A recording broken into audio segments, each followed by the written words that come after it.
Step by step on business. That's on my mama, watch me spin on me and split, now I can't feel it. We in the trap, we sold the city on my biddy. Take these diamonds off and show you how we lit it. What up, what up, what up? Welcome to episode 44 of Before the Horn podcast. I'm your host today, Day. I'm joined by my boy, Khalil. Yes, sir. Yes, sir. I'm here, man. Let's talk, man. Let's talk. I gotta talk my stuff, man. Gotta keep the streak going too. Coming to you guys today, we got three topics. It's three tonight, something light.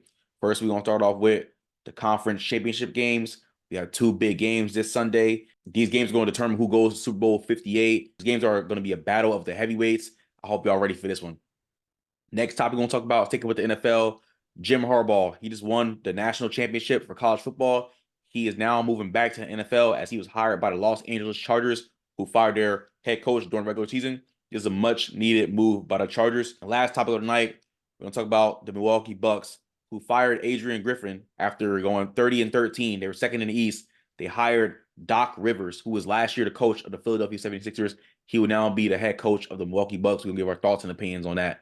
Without further ado, let's get right into our first topic. Like I said in the intro, two conference championship games. The first conference championship game on deck. Lamar and the Baltimore Ravens, who are the 1 seed, they're defending the home turf against Patrick Mahomes and the Kansas City Chiefs, who are making their sixth straight AFC championship appearance. Who you got on this one? Man, before I give my pick, I just want to give my breakdown on all this. Like, if you know me, you know my pick already. So I'm gonna just give my breakdown. When you look at these two teams, I'll start with the Chiefs. The Chiefs has been the team, like, they had their ups and downs during the season, but like we've seen this from the Kansas City Chiefs. I think what it is, they're a veteran ball club, is that when they need to turn it on, they can turn it on, and they look like the same Chiefs of last year. You know, when they need to. Travis Kelce looks like Travis Kelce of last year, and that's the thing. I think with this season is it's a marathon, not a sprint, and we've seen this from Kansas City even last year. Like, they had a stretch of last year games where it was like a little iffy of like, I don't know. But, I think when the light shine the brightest, Travis Kelce and Patrick Mahomes going to show up the most, and I think they're going to do what they got to do. And then when you look at the other side, we got Lamar Jackson, finally full season healthy, makes a playoff run, is in the AFC Championship for the first time. And if you want to get to the mountaintop, you gotta beat the big dogs. You gotta beat Big Brother to get to where you want to go. And that's what they got to do this weekend if they want to make it to the Super Bowl. And when you look at it, I always say I don't think that defense get enough love. A lot of people talk about Lamar Jackson, everything he does, but that defense has been the best defense in football all year. But with all that being said, though, I'm still rocking with the Kansas City Chiefs. I picked this team before the season. I'm 10 toes down. I'm not falling off the wagon. I believe in Patty Mahomes, 15. Andy Reid is going to have them guys ready. L'Jarius Sneed and all them boys. That defense is still legit. If you watch the last game, Chris Jones is still that guy.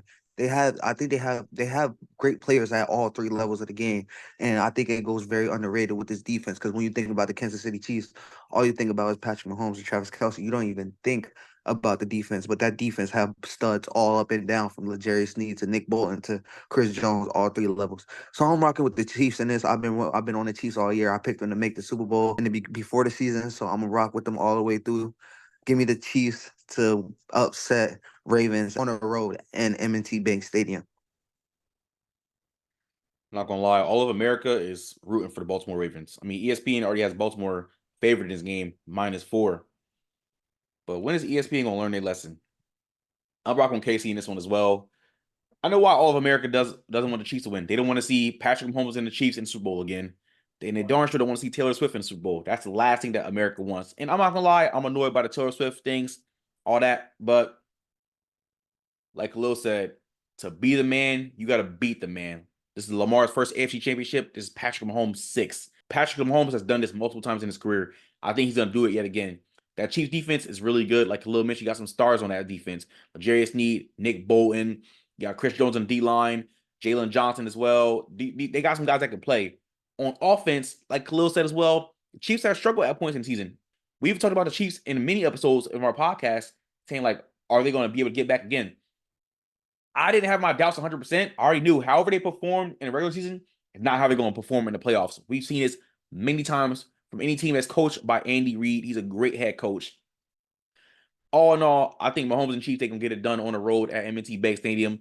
That Ravens defense is nothing to mess with. Again, they were the best defense in the NFL this year. Triple crown. They led in all categories, pretty much all the important ones. That defense definitely didn't get enough respect during the season until they started putting teams on notice and started blowing out top offensive teams. But the Ravens offense is still solid as well. Lamar, like we talked about in the previous episode, he's holding his players accountable. You see his poise, you see his growth. You see he's ignoring the media, ignoring the haters and all that. He's just tuning out the noise. And that's what great quarterbacks do. But I'm sorry, man. I can't bet against Patrick Mahomes and the Chiefs. They've been on one since, honestly, the end of the season. Like I said earlier, they had some ups and downs during the regular season. But again, that does not affect this team in the playoffs as we've seen them do it many, many, many times before. The only thing that's different about this game is that it's not an Arrowhead like in years past. This year, they're in a hostile environment in Baltimore. M&T Bank Stadium is going to be lit. Ravens flock going to be up. They're going to be roaring. They're going to be flying high.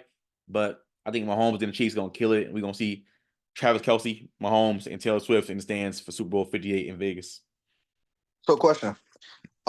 Given that Lamar Jackson is looking like he's going to win his second MVP, do you think this is a must win for his legacy, given the fact that he'll be two-time MVP? I think he still has a lot of time to go. I mean, he's under contract for like many years to come. This will be a statement win for Lamar Jackson if he can get it done, but I wouldn't say it affects his legacy. Again, he gets a lot of hate from the media, unnecessary hate. A lot of people say he's overrated. People will call him a running back coming out of college. People were saying that he should have been a wide receiver instead of a quarterback. I mean, he's been proving everybody wrong. He won MVP his second full year starting. He's about to win MVP again 5 years later. What more do you guys want from this man? But do I think this loss will affect his legacy? No, not really. He stacks up. He doesn't really stack up against Patrick Mahomes, like numbers wise in like playoffs and all that stuff. But Lamar is still that guy. I mean, you just don't win MVP twice for no reason. Like what he's done is great. So I'm not gonna say it affects his legacy, but this would be I'm not gonna say this would be a must win for him, but this would be a great win for him to add to his resume. I mean, I think personally, I think it's going to be in one of those categories of what, even after him winning his first ring, like for a majority time of Peyton Manning's career, it was just MVPs, great numbers, one ring. He got his second ring his last season, but he pretty much got carried by that defense. Let's be honest, with all due respect. But for the most part, it was just stats and MVPs with no rings. So like, That's fact. I think it comes to a crossword of like, yeah, you could stack up these MVPs, but you gotta win a big one to start to, or at least be in the big one to start to get your name and get the respect that you deserve up there with them greats and stuff like that. Because like I said, with two MVPs, you start to enter, great territory. You start to be mentioned with players like Peyton Manning and stuff like that. Of course, you have to get the wins and stuff like that, but when you're getting those accolades, 6-7 years into your career, like that's the next thing that has to come with it is winning. And I think that's the next threshold for him. So I wouldn't say affect his legacy too much, but it will start to cause concerns of, is this just going to be a guy that put together great season, aka maybe even Aaron Rodgers. Aaron Rodgers got 4 MVPs, only one Super Bowl ring. So I think you start to raise concerns about that stuff as well. I mean, it's not like the guy doesn't want to win. It's just I feel like he makes do with what he has on offense. But sometimes that's just not enough. Like, let's be real. Like, I think he still needs help on offense, but they get it done. But again, I don't think this affects it too much. It can affect it, but I like the examples you brought up with Aaron Rodgers and Peyton Manning. Those are great examples, but Lamar Jackson's definitely not even on their level yet. But I mean, Yeah, I that's mean, just being real. of course, But at the same time, but like that's the way that's the way here be trending is, like I said, 2 MVPs at this point. You start to trend in those directions. Like, and he's still young. What is he? 27, 28? No, I yes, think he's actually 27. 26. Yeah, I 27. think He's he's 27. 26. Yeah, okay, he's So 27. so at this point, he's just entering his prime. Let's be real. Like his prime is for another 7 years. I will feel pretty confident betting that he'll get another MVP or two within that 100%. time. So within that time span, he has to win the big one, or it's just going to be one of those. Is he just a numbers guy? Especially like right now, I feel like it's one of his best opportunities to do it. Yeah, I get it. He doesn't have, the Travis Kelce's or anything like that. But, Mark Andrews will probably be valued likely. You have a very good running game. You got Odell, you got Zay Flowers, who've been phenomenal. You got Nelson Aguilar. And then on top of that, you have the best defense in all of football this year. So, like, I feel like it's made for him to win, given what's around him. Like I said, he doesn't have a Stephon Diggs or anything like that. But I don't think he needs anything like that. I think he can make do with what he got. This team is good enough to win a Super Bowl at the end of the day. So we got to see it happen. Hey, we'll see, man. That's the first championship game of Sunday. Let's move on to the next one. Jared Goff and the Detroit Lions. Who ever thought that Lions would make it to the NFC Championship? Who in like years thought this would even happen? But it's here. They're traveling to San Francisco, to Levi Stadium, to face the number 1 seed, San Francisco 49ers. Who we got in this game? Man, I'm not going to lie. This one, I really don't like to pick. Like, I know I have to pick one, and I will pick one. But, like, you know me, bro. I'm not a big Brock Purdy fan. I don't believe in everything they got going on, especially if there's no Debo on Sunday. When you look at the Lions, like, I like them, but I just feel like there's something missing. I just don't know what it is, but there's just something missing when you look at the Lions team. Don't get me wrong, this is a very close-knit team. They play very good together, but, like, I like them. I don't love them. It's hard to fully embrace them, especially when you look at San Francisco and what they got. They pretty much got an all-pro player at every position. When you look at it, offensive line, running back, quarterback, wide receiver, a pass rusher, linebacker. I think Tyler Hofanga was their only all-pro. He's out for the season, Yo, but yo, Torres, yo. that just proves my point of what this roster has put together. But not gonna lie, I'm gonna rock with the Detroit Lions to get the upset and Santa Clara. I think I just like what they've been doing lately, especially within the run game and stuff like that. This defense has been legit. They have not given up 70 yards to a running back all season. I think they do their best to contain Christian McCaffrey, and you could dial in a little bit more, especially if there is no Debo. I think that threat takes it away. You're gonna take away some of what makes Brock Purdy is the fact that he has a Debo out there that causes mixed direction for this team and motions and stuff like that. And I feel like taking him away. We seen what this team looked like before when you took him away. And Debo's that energy guy, that glue guy. He's the first guy off the bus, first guy out the locker room with the boombox. Him and Trent Williams. So I think that's gonna mess up a little camaraderie there. But just give me like I said, I got the Lions. You look at Jameer Gibbs. Amon-Ra St. Brown does not get the love he deserves. He's been balling all year. He's a baller. David Montgomery as well, 2-hitter running back. Aiden Hutchinson's been on a tear lately. CJ coming back has been Laporta has been amazing as a rookie. So don't forget about that offensive line either. Oh yeah, and my guy Panay Sewell, straight out of Oregon. Go Ducks. We outside, but that's the top 5 offensive line. We said that we've going into the season, and they ain't done nothing but prove it. Giving the Lions to get the upset. That's a very, very bold pick, but it's a very, very understandable pick as well. And I'm not going to butt heads with you too much on this because this game could really go either way. You mentioned that Debo Samuel's out. They already lost Hufanga for the year. He tore his ACL earlier in the year. This Niners defense is still really, really great, though. I mean, it's top 3 in the league right now. Let's be real. The last handful of years, the Niners have always had a great defense. We cannot dismiss that or doubt that. On the other hand, Kyle Shanahan, offensive mastermind, offensive genius. Give credit where it's due.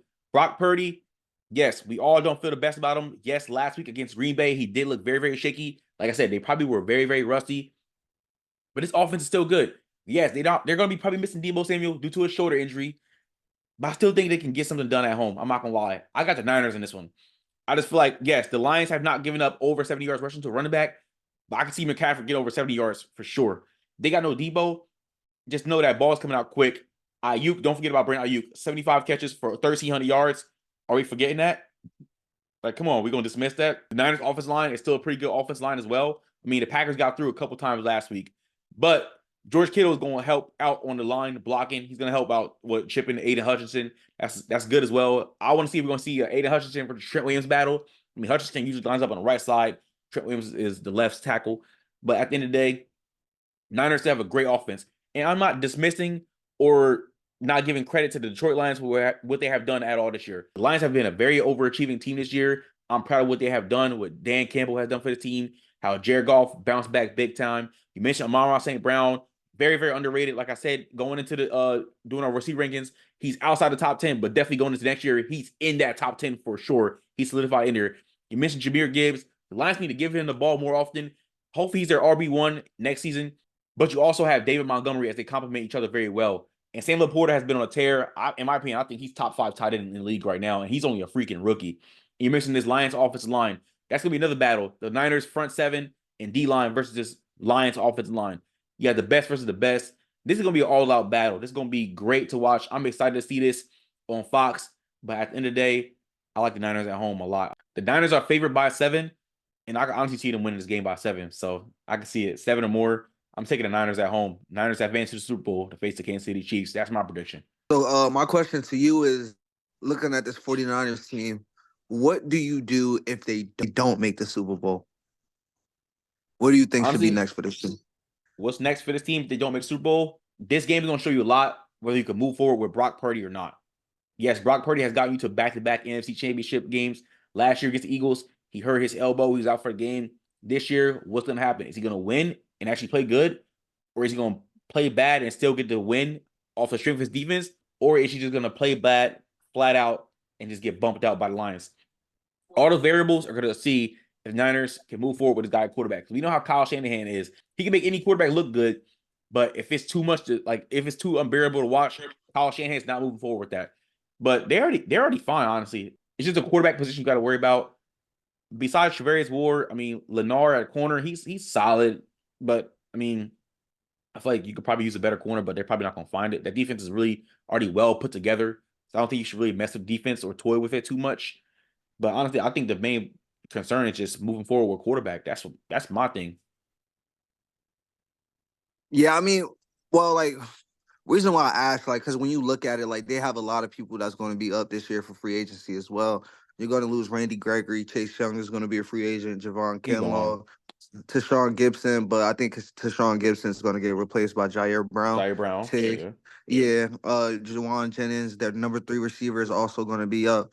I think, like, they got some key pieces that's going to be up, but I just don't know. Like, if they don't, this is their best opportunity to do it. So if they don't do it at this point, like, I don't know. I'm kind of out on the whole Shanahan propaganda and all that other stuff. Is like, you have to at some point, when, like, you have had arguably the best roster in football for years now. You blamed it on you blamed it on the quarterback. I get it. Last year it was an anomaly. You did not have a quarterback when it came to the championship game. But at some point you got to get over the hump. And if not, like, you start to raise questions on how many times can you do the same thing and keep expecting a different result. So I think that's going to be the biggest thing if they do not win. They probably start having to look at, and that is extreme measures. But I feel like I don't think anything will happen, but you have to start to have a conversation about it. That's my biggest thing. I can agree with that. I can see where you're coming from. Like I said, their biggest question and concern is the quarterback position. But again, Kyle Shanahan definitely does have a history of choking or folding when it matters. We've seen it in Super Bowl 51 against New England Patriots when he was the offensive coordinator for the Atlanta Falcons. We've seen it in 2019 in Super Bowl against the Kansas City Chiefs. We've seen it in 2021 in the NFC Championship game against the Rams. But that really wasn't Shanahan's fault. I blame that on Jimmy Garoppolo 100%. But Shanahan did call some bad plays as well. So that's both of them. And then last year, he got smashed by the Eagles. But again, they didn't have a quarterback. So I definitely see what you're saying about Kyle Shanahan. I mean, he's had great rosters pretty much his whole coaching career, whether he was a coordinator or quarterbacks coach or just a head coach in general. So yeah, I see what you're saying as well. The jury might be out for Kyle Shanahan, but I don't think, unless they do really, really bad, like move forward, Kyle Shanahan's going to be a Niner coach for a long time. I mean, and when I look at the landscape of who they beat the number 7 seed Packers, and they were the number 7 seed for a reason, and they barely beat them. Yeah, the Packers are a good story, but at the end of the day, they were a 7 seed at the end of the day for a reason. It's not like, this was, Dallas. They went out there, or even if they went out there and steamrolled them, I swear I probably wouldn't have the questions. But I have the questions just because of how they looked last week, given who they was up against. I get it. I put respect on what the Packers were. But at the end of the day, the facts are the facts, and they were the number 7 seed for a reason. Like I said in episode 43, Niners may just have been rusty. They really may just have been rusty. I think we see something different Sunday. But if we don't see something different Sunday, there's going to be a lot of eyebrow raising questions for what the Niners are going to do moving forward regarding that roster, especially at the quarterback position. Yeah, let's see how it happens, how it plays out. Especially, this is his first win. Last week was his first win after being down by 7+ points. So let's see how this game goes. If they get out to the lead early and just don't let it go, then it's the same old with the 49ers. But if they're actually in a dogfight and they actually have to make something happen when it needs to happen, let's see what happens. We'll see. But ladies and gentlemen, those are our conference championship game picks. Leave in the comment section below who you guys think will win out of the Chiefs and the Ravens. Who you guys think will win out of the Niners and Lions. Again, two heavyweight battles. Again, for Lamar and the Ravens, can Lamar finally beat the man to be the man? Or will Mahomes and the Chiefs prevail? Also, will the Detroit Lions Cinderella story continue? They're having a great season. Or will that Niners defense and Kyle Shanahan step up and knock them off their heels? Make sure you guys tune in to see those games this Sunday. But again, leave in the comment section below who you guys think will win the conference championship games. All right, moving into the next topic. We're going to take with the NFL. Former Michigan head coach Jim Harbaugh, who won the Rose Bowl, beat Alabama, and then went on to beat the Washington Huskies in the college football national championship game. There were some questions after the season had ended for Jim Harbaugh. Was he going to stay at Michigan for another year, or was he going to plan on moving to the NFL? Where earlier this week, Jim Harbaugh and the Chargers announced that Jim Harbaugh is going to be coaching the Los Angeles Chargers starting in the 2024 season. How do you feel about this move for the Los Angeles Chargers and Jim Harbaugh? I actually like it. I'll start with Jim Harbaugh leaving Michigan. I think it was the right move given, he did what he set out to do. He set out to go out there and win a national championship, and that's exactly what he did. I don't think he wants to go through the whole ringer, especially with everything that's went on this year with the NCAA, from the whole cheeseburger incident to start the year to the whole Conor Stallions thing to end the year. I think it's just a lot going on. I think he just wants to get away with it, get back to focusing on football. And NCAA still has, not endorsed, like really put a punishment on him for neither one of those things. Big Ten put the punishment on him for the Conor Stallions thing, and then the beginning of the season suspension was a self-imposed suspension to kind of get the NCAA off him in a sense. So in any way, like NCAA can still come after him. So I think he just want to be done with all that. Move past that, focus on, keep the main thing, and that's playing football. And he inherits a very talented roster, and a very talented quarterback who did not have his best season last year. We all was not in love with Brandon Staley. He finally has an offensive coach as a head coach. Brandon Staley was a defensive coach, and the defense was not that good, which was kind of weird. But Weird. I Super weird. think this is a very, very good move for the Chargers and what they're trying to build over there. Especially they got some key free agents that they need to, figure out what they're gonna do with, like Keenan Allen. They got Jared Everett, Kenneth Murray is gonna be up, Jalen Guyton. Like they have Austin Eckler. Like they have a lot to go on. And the biggest thing I think about, and this is very notable that I seen earlier today, they still don't have a GM.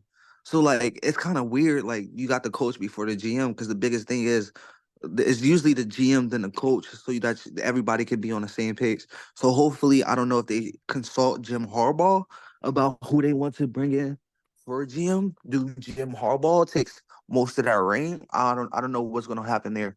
But I think the biggest thing for Harbaugh at this time is, to get back to where he was with the 49ers, and that's in the Super Bowl. And, win a Super Bowl. He watched his brother do it. His brother might do it again this year. You never know. We'll see what happens there. But I think that's the goal for him at this point, is a Super Bowl ring. And, once that happens, he kind of cements his legacy as one of the greatest coaches to ever coach. A lot of people are really, really angry that the NCAA has not punished Jim Harbaugh really at all. I mean, he got suspended by the Big Ten, but not by the whole college football committee whatsoever. And a lot of people are angered at that. They feel like Harbaugh is using this as a scapegoat to avoid those conflicts and troubles and punishment. Jim Harbaugh left the San Francisco 49ers while coaching in the NFL. He left after the 2014 season. 2015, he started to become the head coach of Michigan. He didn't have too much success starting off, but towards the end, he had a lot of success. I mean, he went to the college football playoff a couple times. He lost, but this year he finally did what he said he was going to do, bring a natty to Michigan. He did it. He went out there, he outcoached Nick Saban, and they defeated Alabama Crimson Tide. And then in the national championship, he had a high-power Washington Huskies offense that he helped coach, and they blew them out. Now it was like, okay, what do you do now? Stay at Michigan for another year and possibly get in trouble for everything that's been going on with the cheating allegations and everything, or you take another opportunity to coach for the NFL and coach for one of these teams that need a head coach. And he's doing the right thing. I think Harbaugh, yes, he's avoiding trouble. He's avoiding all that nonsense. But for his life, he's doing the right thing. He takes that vacant head coaching position and goes and coaches for the Los Angeles Chargers.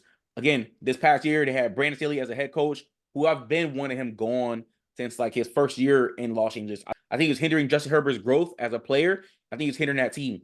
I mean, like Khalil said, the defensive-minded head coach, but the defense was trash every year he's been there. What an anomaly. And then on top of that, the Chargers offense, the Chargers team didn't look great this year at all. The wins they got were barely any wins. And when they did lose, like everybody was like, dude, like they're pointing a finger at Brandon Staley. Rightfully so. Bringing in Jim Harbaugh is going to help Justin Herbert in a lot of ways. Herbert's already a talented quarterback. You can argue he's top 5, or you can say he's not top 5, but regardless, he's in the top 10. Put some respect on Jay Harbaugh's name. But definitely Harbaugh's going to help Herbert grow. He's going to help this Chargers offense grow. You still got Keenan Allen. You got injury-prone Mike Williams. Quentin Johnson was very disappointed this year, but you still got Parham at tight end.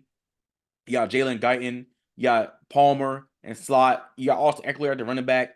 This offensive line, it can use some help, but you got Rashawn Slater as a bright spot on this offensive line.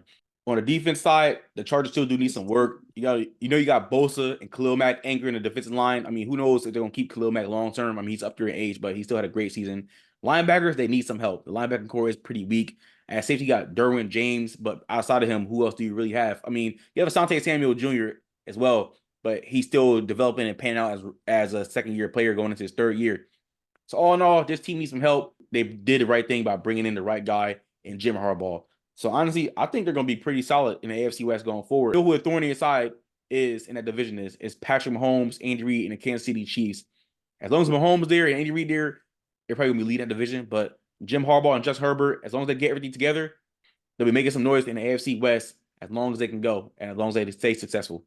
So I think the biggest thing as well for the Los Angeles Chargers is that they're going to be over the cap, $45 million going into this off season, and it sucks because you have pretty much $21 million in dead cap when you look at the cap space just from J.C. Jackson along getting rid of him. So you have $21 million dead cap space there. You got Khalil Mack with the biggest cap hit at $38.5 million.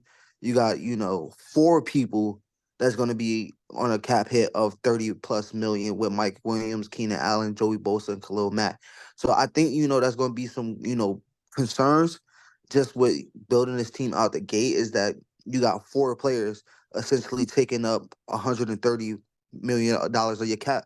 And one of them is not even your quarterback who just got paid this past summer. He's only going to be only $19 million on the cap. His big money don't kick in yet. Derwin James, safety, $19.8 million on the cap. So I think that's the biggest thing with building this team is how you're going to build this team. You're going to have to draft well. You may have to, play with the money a little bit, move some guys. You may have to get rid of some guys that you didn't want to. Hopefully, that the draft picks that they do draft hit. This year, Quentin Johnston was not who they thought he was supposed to be. Yeah, so hopefully he can bounce back and be better than what he was. And, that was supposed to be the whole thing of drafting Quentin Johnston so they could move off one of those receivers in Mike Williams or Keenan Allen. But do you still feel that same way today that you should move off one of those guys given that your first round pick hasn't hit? So, I mean, there's some things that you're going to have to do to get this team on track for you to start winning games. But if I know anything about Jim Harbaugh, he's a winner. He figures it out. As a head coach, he's 44-19-1 as his win percentage, which is insane to think about in the NFL. So like I got 100% faith that he'll get the job done and get this team turned around. It's just, what direction he want to go and how long is it going to take for him to build this team the way he wants this team to be built. That's a fact. That's a fact. Well, ladies and gentlemen, let us know in the comment section below how you guys feel about the Los Angeles Chargers bringing in their guy to take over the head coaching job for them, Jim Harbaugh. What adjustments or changes do you guys think Jim Harbaugh and the organization needs to make? Also, who do you guys think they need to hire at GM? Again, that position is vacant as well. This team's going through a complete overhaul of the front office pretty much. So let us know in the comment section below who y'all think is going to step in that GM position as well. But overall, just give us your thoughts and opinions about the hiring of head coach Jim Harbaugh. All right, ladies and gentlemen, let's get into our last topic of the night. Let's move on into the NBA. The Milwaukee Bucks have moved on and fired head coach Adrian Griffith, as he was only on the team for 43 games as they went 30-13 and they were second in the Eastern Conference. Apparently, he lost the locker room. He lost the star players of the team, Giannis Antetokounmpo and Damian Lillard, after making some comments. Giannis came out and said he still has love for the guy, but I think the organization, they saw that he lost locker room and they saw it was detrimental to the team's success in a way. But the Bucks moved on very quickly as they brought in head coach Doc Rivers, who was an ESPN analyst earlier this year, but now he's back on the sidelines coaching for the Bucks. So how do you feel about the firing of Adrian Griffith? How do you feel about the hire of Doc Rivers? When it first came down, the firing was a little weird, given the fact that they're all are 30-13 right out the 3.5 games, Eastern Conference first place spot behind Boston Celtics. And maybe this team has not been what we projected them to be, but given the fact that they made a late offseason trade for Damian Lillard and they have to put this team together, from September on, and they still figuring out, you're trying to figure out, how these two superstars can coexist. Especially, they've never they've never played with another superstar of that level. At any point of their career, they've always been the number one guy when they became that superstar. Neither one of those guys really had to, defer to anybody else. So now they're trying to figure out, who turn is it, how they should do it, and everything like that. And I think the biggest things that a lot of people, when I've seen them talk about, was that they took a step back as far as defense efficiency. But let's be real. You gave up your best defensive player, perimeter defender, and Drew Holiday. Of course, you're going to take a step back, especially when you're bringing in a guy who's not really known for defense or is really a defensive guy at all. There is going to be a big difference in there, because before you had a guy that you could go out there, throw on, the Jimmy Butlers, the Jason Tatums, the Jaylen Browns, the Tyrese Maxey, and say, guard this guy. We need stops. We need you to guard this guy. I don't think they have that guy. So of course you're going to take a step back. So for me, like I really didn't understand it. I guess because he lost the locker room, and he couldn't really resonate with the team. But I think it should have been one of those situations where give him time to figure it out. See where this thing could go. I felt like it was just kind of early for that to be happening, given that there was no real major incidents within this organization. And when I look at the Doc Rivers hiring, the more and more I think about it, the less and less I like it. When we talk about Doc Rivers, he's a very, very underachieving coach. Let's take it back from his Magic days. I think he should have been further with his Magic days. I think they should have went further with his Magic days, but he really couldn't give him with a hump. And then you take a look at what he had in Boston. He won one ring with 3 Hall of Famers on that team, and all you could get was one ring out of them. Then you leave there, you go to LA, the Clippers. You step into the Lob City, Chris Paul, Blake Griffin, DeAndre Jordan. You had Matt Barnes. You had a very JJ Redick. You had a very, very solid roster, and not make a conference finals. Exactly. Only get bumped out in the second round. Then rebuild, bring it back. Then you get Kawhi Leonard, PG, and you got the Pat Bev, you got your Lou Youngs, you got your Montrezl Harrell, and you can't get past the second round. And not to mention, y'all was up 3-1 in the bubble against the Denver Nuggets, and y'all coughed that away. Blew it. Let's not talk about the amount of series that he lost after he was leading 3-2 or 3-1. The amount of Game 7 closeout games that he's lost. He does not really have a winning record. He underachieved in Philly. They couldn't get past the conference semifinals in that one too. So from that standpoint, I don't really expect what you think you're going to get out of him. I don't know how he keep getting jobs. I guess because that one ring has taken him a long way, and like his name just ring bells when you bring up Doc Rivers. But other than that, like he has essentially underachieved at every spot of his career. Like he has the Coach of the Year, and when he got Coach of the Year, guess what his record was? 41-41.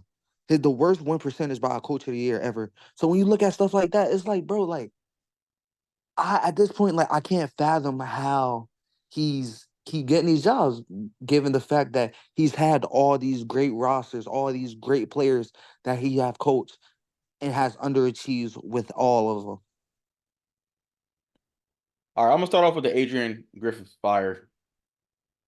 When the Bucks fired him, I was surprised like everybody. I was like, whoa, whoa, whoa, whoa. They just hired this guy after letting go of Mike Budenholzer, which that was surprising to me as well last year.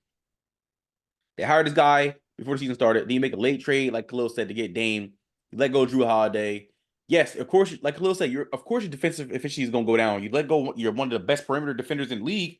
He's on the Boston Celtics team now. He's running with the Celtics, and they're first in the East. They're above the Bucks. You still got Giannis, you still got Chris Middleton, Dame, you still got Brook Lopez, you got all those guys on the team, but it's like obviously there was some type of disconnect. They felt like this team was not living up to their projection whatsoever. I mean, 30-13 is not a bad record, but maybe they felt they should have been better or as good as the Boston Celtics or just the best team in the league without a doubt. A lot of people had the Milwaukee Bucks as your 2024 NBA Final champions. And I can't blame them for that. I mean, I still got Boston. I'm not being biased. I'm a Celtics fan. Obviously, Now you biased. Shut up. Shut up. I'm not biased. I was just fucking. Obviously, there is some disconnect in the locker room. If after 43 games, you're 30-13 and the coach is out, I mean, he must have really said some weird stuff or throwing the team off, and the GMs and organization has seen like, hey, this guy's not going to be good for our culture. He talked about a lot about players sacrificing and all this other stuff. And you got 2-star players on your team, Giannis Antetokounmpo and Damian Lillard. Those guys can only sacrifice so much. Like, you need those guys to win games. They have to do to win games. Giannis is going to give you at least 25 or more every night. Dame is capable of doing that same thing as well, but you got to have your Bobby Portis, your Brook Lopez, or Chris Middleton step up. You have to have those guys contribute. But again, honestly, I was thrown off by the fire, but now looking more deep into it, I'm not really surprised. I mean, the Bucks, again, they let go of Mike Budenholzer last year after not having too much success. I don't think they should have. I don't think they should have did that either. That's what I'm saying. They should have kept They should have kept Mike Budenholzer. I mean, what do you want the Bucks to do when they're missing their best player? They lost to the Miami Heat in 6 games. When Giannis came back and they still lost in 6. What do you like? What can you do? That's not Budenholzer's fault. But whatever.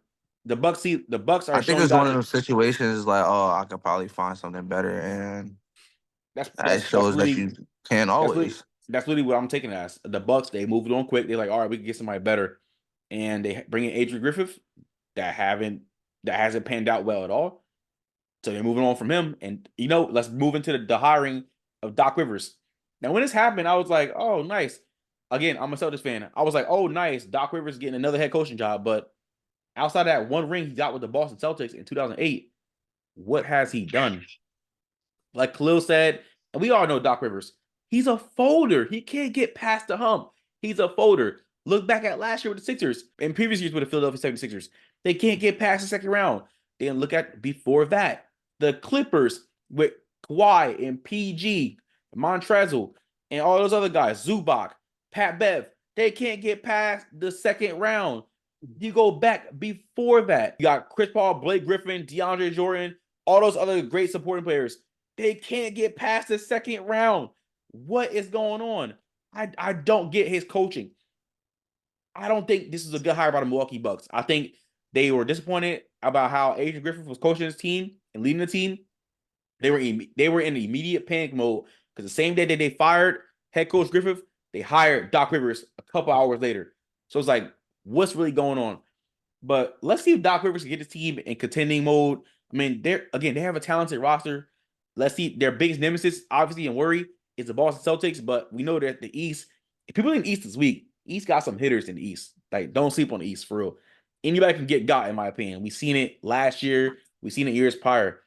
But I'm not going to lie, I'm not the biggest fan of this Doc Rivers hire. I think Doc Rivers should have stayed on NBA on ESPN as a TV analyst. I mean, he's better at talking than he is coaching, in my opinion. But I'm not going to sit here and disrespect the guy. But I like that the Bucks quickly fire Adrian Griffith and then make one of the head coaches. They went and hired Doc Rivers. Doc Rivers hasn't coached in like 6 to 9 months. And I think the weirdest part about it is, and I didn't even mention this, is that the simple fact that Doc Rivers was a consultant for the team. Now all of a sudden he's the head coach for the team. That was a little fishy to me as well. Yeah. And I didn't like that. It's all like a big old pile of shoestrings that you got to untangle. But that's for Milwaukee to figure out. Let's see how they can do going forward, moving in the season. But ladies and gentlemen, give us your thoughts and opinions about the Milwaukee Bucks hiring Doc Rivers as a head coach and firing Coach Griffith. Do you guys think this is the right move, or you guys think this is a bad move by the Bucks How do you think Giannis and Dame are going to do in Doc's scheme? Do you think the Bucks have a chance to flop into the playoffs, or do you think they're going to make it all the way? As a lot of people are projecting the Bucks to make the finals this coming summer. But ladies and gentlemen, that is it for episode 44 of Before the Horn podcast. Make sure you like, comment, share, subscribe. Thank you guys for tuning in on whatever platform you guys are watching or listening to us on. We appreciate all the support and everything that we have been getting. Also, make sure you guys check out our Patreon. The link will be in the description box for that. Patreon gives you a lot of perks and a lot of access to giving us topics that we can talk about, having one-on-ones with us. Also, it gives you access to merchandise that's coming out soon, t-shirts, trucker hats, all that good stuff will be coming out soon. Again, thank you guys for continuous support. We can't thank you guys enough. We love what we do for you guys. Yes, sir. Yes, sir. We appreciate all the love and support that we've been getting. I get that, like, it's been kind of slow, host on and off right at this point. Me personally, I just been having a lot going on, but I should be back on full time, full setup, camera on, everything in a few weeks. I'm just trying to get a couple things figured out. But we appreciate the love and support that we be getting, the people that's been on in my absence. Thank you for coming on. Thank you for showing love. Definitely want to chop it up with a few of you guys on the podcast again. If you want to be on the podcast, definitely DM us. We are always looking to add new guests, get new opinions, new ideas, everything else. We got a lot of big stuff coming up with the Super Bowl and stuff like that. So keep showing love, keep supporting. Till next time, thank you. Make sure you guys follow us on our personal Instagrams. They are on the screen as well as in the description box. Again, like, comment, share, subscribe. Thank y'all for tuning into episode 44 of Before the Horn podcast. See y'all next time. Peace. Peace.